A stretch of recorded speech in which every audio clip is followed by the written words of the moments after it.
The classroom hummed with the sound of crayons on construction paper, but for me, the air felt thin. My phone sat heavy in my pocket, vibrating with a text from my son's school. Please report to the main office regarding Leo's behavior. I walked into the office, my mind racing through the possibilities. A fight? A broken window? When I saw the principal, Mrs. Gable, she wasn't looking at me with the standard administrative annoyance. She was looking at me with cold, rigid resolve. Mr. Thorne, she began, not even gesturing for me to sit. We have a zero-tolerance policy regarding the incident in the library. Leo is suspended indefinitely, effective immediately. He is to be removed from the premises and will not be permitted on school property until a formal board review. An incident? I asked, confused. He's 7. What could he possibly have done to warrant an indefinite suspension? Mrs. Gable slid a laminated card across the mahogany desk. It looked like a menu of infractions. Policy 44B, destruction of academic resources. He tore a page out of a reference book, she said, her voice devoid of empathy. The library's inventory system considers this vandalism. Because the book is part of a protected collection, the protocol mandates immediate removal of the student to maintain the integrity of our educational environment.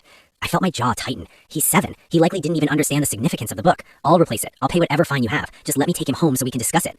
The rules are in place to ensure fairness, she replied, folding her hands. If I make an exception for you, I'd have to make an exception for everyone. He stays in the isolation room until his mother arrives to sign the dismissal paperwork.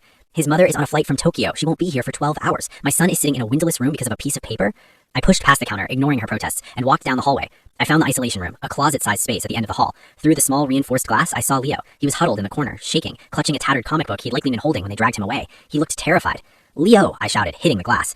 Mrs. Gable appeared behind me, signaling a security guard. "You are trespassing on school property now, Mr. Thorne. If you don't leave, I will be forced to contact the authorities." "Contact them," I snapped, "because I'm calling them myself." I pulled out my phone and dialed the local precinct. I didn't care about their board review or their protected collections. I spoke clearly to the dispatcher, describing a minor being held against his will by school administration without parental consent or legal justification. When the officers arrived, they didn't look like they were there for a school board meeting. They were confused, then annoyed. When they saw the size of the room and the age of the child, the lead officer, a woman with a tired expression, turned to the principal. "Ma'am, your handbook does not supersede state child welfare laws. You are effectively holding this child hostage. Open the door." As the door clicked open, Leo bolted out, burying his face in my jacket. He was sobbing, his small body overheated from the cramped, airless room. I didn't say a word to the principal. I didn't need to. I walked right past her, the officers shadowing me to ensure there was no interference. The aftermath was a storm. I didn't just walk away. I pulled every record, every email, and the incident report the school tried to bury. I went to the local news with the footage of the isolation room, a room that, as it turned out, was not up to code. The public outcry was swift. Parents pulled their children out in droves, and the school's zero-tolerance policy was exposed for what it was, a shield for a dysfunctional administration that valued compliance over children. Within 6 months, the school board was overhauled, and the school closed its doors, unable to recover from the lawsuits and the loss of its reputation.